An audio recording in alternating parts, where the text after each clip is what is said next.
Hey everyone, it's Jeff Fisher of High School Football America, joined today by the 2024 National Championship coach, Raul Lara of Mater Dei High School. What a run it's been, and he's taking a little bit of R&R, getting ready for the holiday season. Coach, I thank you for taking time out of your busy schedule to chat with us about what was an incredible 24 season. And no doubt. Thank you. I appreciate you inviting me. Well, you've had a couple of days now since Saturday night's big win over De La Salle, so you've had a chance to review a little bit. When your head hits the pillow now, what puts a big old smile on your face about this season? If you can summarize it right here at the top. Well, obviously, us starting number one and then remaining number one at the end, that was a relief. And then obviously it was a long season. So, this break is obviously overdue. And I'm pretty sure my staff is enjoying their time off right now, and especially the players, the young men that we had on our team. It was a long season. Talk a little bit about and when you were at Poly and you're used to what it's like to run a big time program, but pressure is one thing for a guy that's done it for all these years like yourself. For teenagers and a little bit different. Talk a little bit about some of the things that you gave them, some of the experiences you gave them to help them deal with the all that pressure of starting number one and running the table and then finally becoming national champs. There's a lot that comes into that. Very first day that I actually spoke to the team, one of the players, in fact, he was one of our captains, asked me, "How do you deal with pressure?" Obviously, as the years have gone for me, the way I deal with pressure is I depend on the Lord upstairs. And so, again, I was pretty much telling the players that the path has already been destined. It's just us getting on the roller coaster and riding the roller coaster and having faith in our Lord Jesus Christ. And if you don't have that, then obviously you're going to feel the pressure. And so, during the season, I really, really harp on, hey, we were given this day. Let's take advantage of it and let's get better each day that we're given. And that was the main focus. And the kids bought into it and they believed in it. And I think that's what kept us steady. Trust in the man upstairs. Never Amen. can go wrong with that. There's no Oh, doubt no. about that. Coach, there's so much I could talk about here. We're going to try and limit your time here to about 20 minutes to get through all of this. But one of the Okay. things I noticed after the game on Saturday night was you talking about the people that came before you. As you know, I'm a big Right. fan of Rollo, Coach Rollinson, your predecessor, couple of years removed and all that.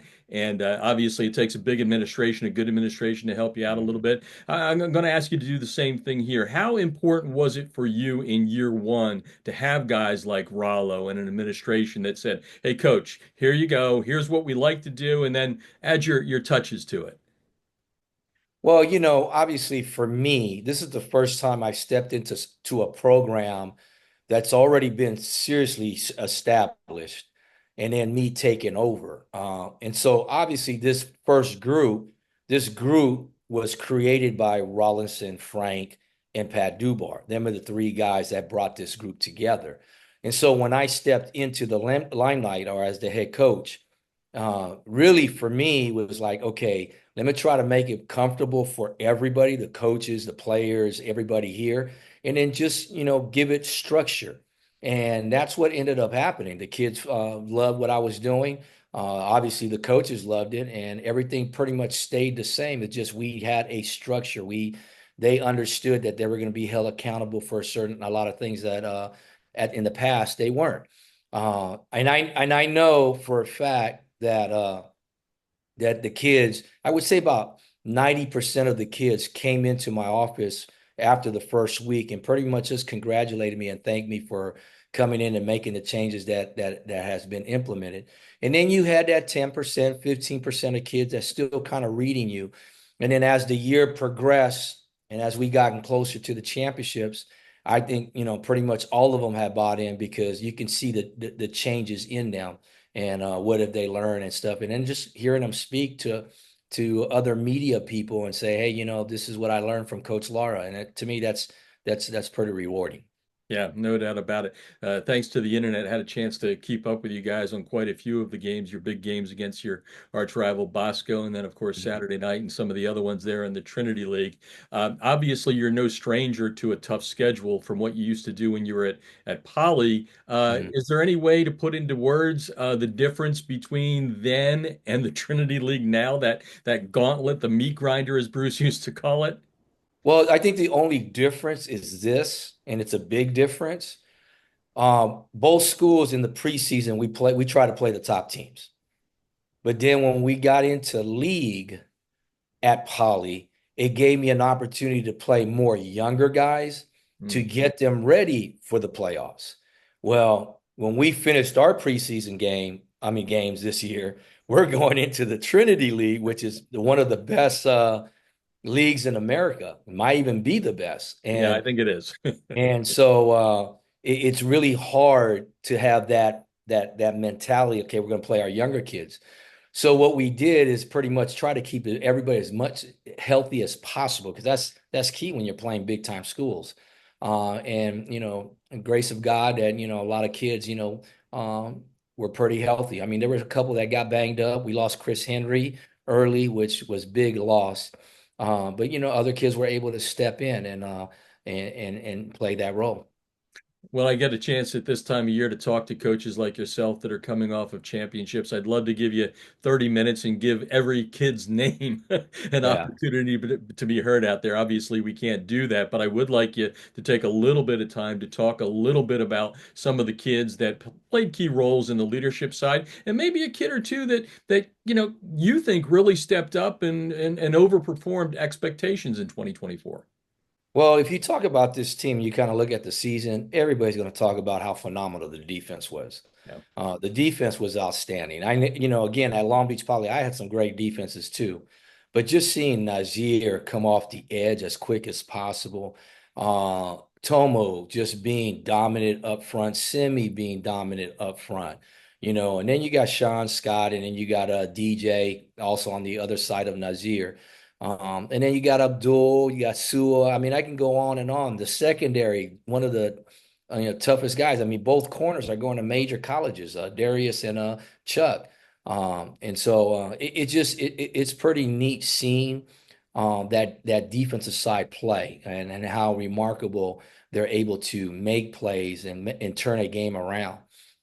And then once in the beginning in the year, I think we struggled a little bit on offense, not too much, but a lot of it had to do because our quarterback Dash came in late into our program, and then obviously he's trying to learn something and forget about something that he already was taught. But once he got in the groove, our offense really started rolling. And then obviously, if you're scoring a lot of points and you got a great defense, that's a lot of good things that's going to happen for your football team. And then our special teams played very well. Joseph, our Gutierrez, our kicker, did a remarkable job. And just there's a lot of guys that play into it. Our running back Dash, our offensive line. Wow, again, it's just, watching these guys play. I told these guys, and it's kind of funny because it's really the first time I was really truly a head coach, kind of treating it like a CEO overseeing everything. I'm used to controlling one side and then trusting somebody else to run the other side. But this year was interesting. But you know what? One thing that I told the kids is I just love standing on the sidelines, just watching you guys play because it's pretty remarkable seeing the plays that you guys actually do. Yeah. One thing that stands out in particular, again, you weren't challenged a whole lot. I mean, that second Bosco game was a whole lot closer than the Mhm. first one. But, I'm watching the game Saturday night. You're up, what, 23 zip at the half. You guys are looking pretty good. Maybe you made some mistakes here and there, but it looked like it was gonna be cruise control, right, to that state championship and national championship. And all of a sudden it's 23-15. What'd you learn about that team at that point? Because that was a good punch in the mouth there in the third quarter. Well, believe it or not, like you said, we had a pretty easy schedule. But in the Santa Margarita game, Santa Margarita scored first.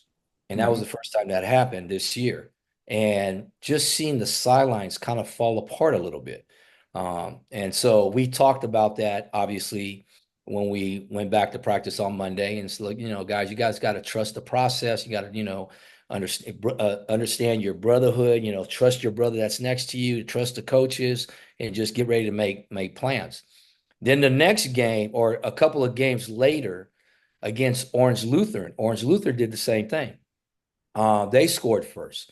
But this time, literally, I can see the team not complaining. They're sticking it together. They're trusting their brothers next to them, trusting the coaches, and I was very pleased. And then obviously when we did the Bosco, that was probably the closest game that we had all year. And just seeing the kids or the young men and the coaches just stay calm, collective, trusting the process, and we pulled out the victory. And then obviously that happened again against De La Salle in the third quarter.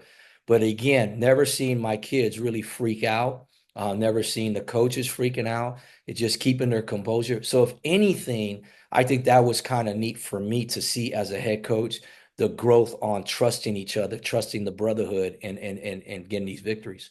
Yeah. Perfect season, national champs, not only for high school football America powered by NFL Play Football, but you're going to be unanimous, obviously, across the board with all the ranking services. So, congratulations on that. Thank you. How long do you celebrate as the CEO of the Mater Dei football program? Obviously, the holidays are right upon us, so you'll celebrate there. But when do you start turning the gas up on 2025? Well, the way I structure my program is obviously when we come back after winter break, it's time to get in the weight room, get some stuff done, get the players to get with their coaches and work on fundamentals, and then we'll progress as we get closer and closer to the season. But obviously, the year is already done in the sense of yeah, we accomplished. We'll have our banquet January 11th. But I'm not a person that harps on that. Again, it's just we're given another day to get better, and let's take advantage of it. So the same philosophy is going to happen when we come back on that Monday in January.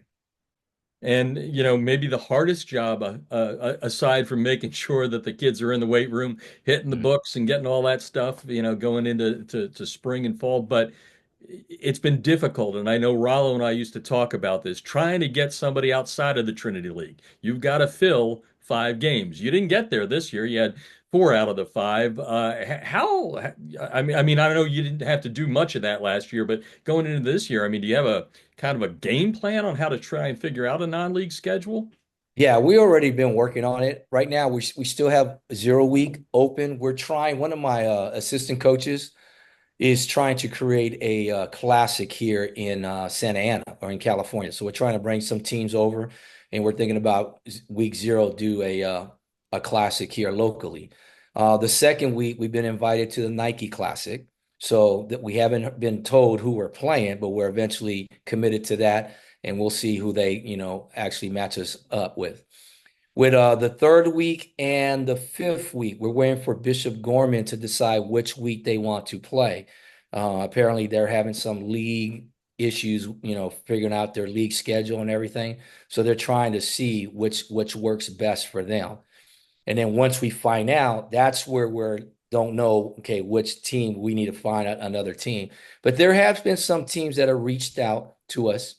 And the fourth week, instead of playing Corona Centennial our 0 week, we Mhm. moved it down to the fourth week. So we still have Corona Centennial. So literally, if you look at it, we're really just looking for 2 games. But I think we're going to be okay. Since we're starting it nice and early. Yeah, it's a hard task. I've talked to so many coaches like yourself from the bigger programs that when I grew up, and I'm an old man now at 64, I always thought you wanted to play the best, but Yeah. nowadays, not so much always the case. But Coach, thank you so much for taking the time with us. Congratulations on being national champs again for us. That's 5 times since 2017. Not bad. And I guess going away, we didn't really talk about it. You said you were proud you went, wire to wire and all that, but what doesn't Right. championship mean to you?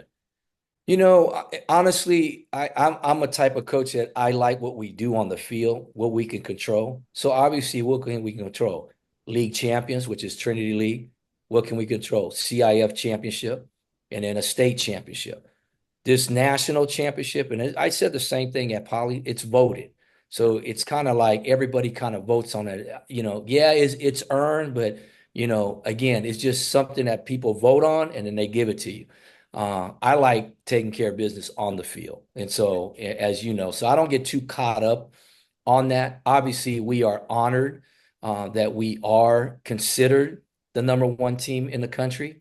I know this group has really dominated this year.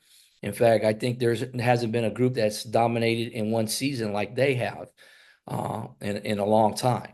But again, it's just acknowledgement of the season that we had, and we thank you. Well, we're proud to have you there. 5 years and since 17. That ain't bad. So thanks very much, and Yeah. have a very Merry Christmas. You too, sir. You too.